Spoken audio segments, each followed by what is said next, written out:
So on today's Academy lesson, we're going to cover the Kelly Ovette bottom replacement move. Now, this is pretty much the culmination of the Kelly Ovette move. And the first time I saw it, published was with this particular control in mind. So here is how that is done and how it looks like. So what this move allows you to do is to have any card, in this case, you dribble the deck and they call stop anywhere they want. Let's say they call stop over here on the 6 of hearts. Now, of course, this card is placed somewhere in the middle of the deck, just like this. And in that action, it's controlled directly to the bottom of the deck. So one more time, let's say they call stop over here on the 7 of clubs. In placing that card in the deck just like this and squaring it up, you notice that in one smooth action, that card is controlled to the bottom of the deck. So let's go over that and the actual applications for it. Now, the actual Kelly Ovette bottom replacement move is very, very simple to do and something that you're going to pick up fairly quickly if you've already done the bottom sort of separation move that we've discussed in the previous lessons. Now, all that needs to happen this time is that you are executing that exact move and allowing the left-handed half to place between the deck and the separated card. So that's all that's the difference between the actual move that we discussed in the previous lesson and the bottom replacement, which is why this is going to be a fairly simple move to pick up once you get it down. Now, a couple little tips and touches.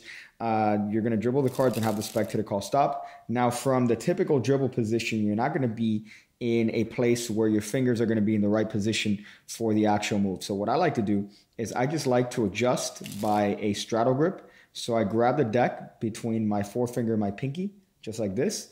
I straddle the deck briefly as I bring my fingers deeper in preparation for the actual move itself. So at speed, it just looks like this. It just looks like I'm adjusting the deck in my hand. However, right now you can see that I'm in the perfect position for the actual Kelly Ovette bottom replacement. So once again, I'm going to use my middle finger and ring finger to squeeze and separate that card from the rest of the deck. Now, usually with this particular move, you're not separating the card a lot. However, for this particular move, you are separating it enough so that you could actually place the deck, the rest of the deck in the left hand between the selected card, which is this one, and the top half of the deck. Now, what this does is effectively it places that card on the bottom of the deck and controls this to a position of your control. So in this case, it's going to be on the bottom of the deck. Now, the illusion here is that you are just squaring up the deck and allowing the cards to coalesce. However, you have controlled that card to the bottom of the deck in a very, very smooth action. So at speed, it just looks like this. You're showing the card to the spectator, and then you are replacing it on the bottom as you are supposedly giving the spectator a better view. Now, from this side, it looks like this. You show the, in this case, the 7 of clubs. And in squaring up the deck, just like this, that card is controlled to the absolute bottom of the deck. Now, this is a wonderful little bit of a move, especially if you don't want the idea of control in the actual trick itself. Now, this is something that I'm going to talk about in more detail in a theory-based lesson. However, just for the sake of completion here, there are a couple different types of controls. There are overt and there are covert. Now, overt controls are when the spectator sees some sort of action taking place. In this case, if they see you shuffling the deck, if they see you doing some sort of overt action or something they could visibly see, then that is what I would consider to be overt. And the spectator and the perception is that you could potentially have some sort of control over the cards at that point. However, if you do a covert control, such as a pass, or in this case, the Kelly bottom replacement, they shouldn't be aware that any action has taken place. All that's happened is that you dribble the cards, they call stop anytime they want, and you replace that right back as it was without any sort of action whatsoever.